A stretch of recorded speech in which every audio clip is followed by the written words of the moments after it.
trời hân hoan đất tung bừng vui ca.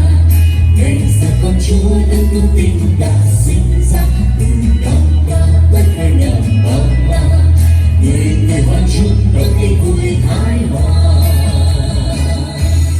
Một hài nhi sinh ra cho chúng ta, một trẻ thơ Chúa ân ban cho nhân dân. Mừng vui lên một người trong khắp đời, vì hôm nay Chúa đến thăm dân người.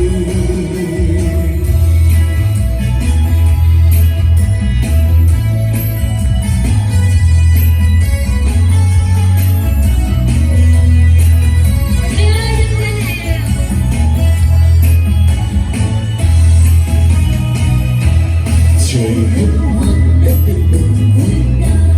Ngày ra con Chúa đất cứu tinh đã sinh ra, từ đón ca tất cả nhà bao la.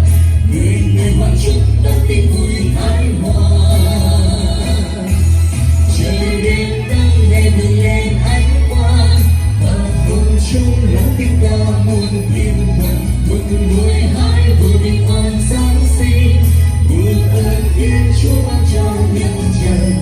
Trời hân hoan đất tưng bừng vui ca.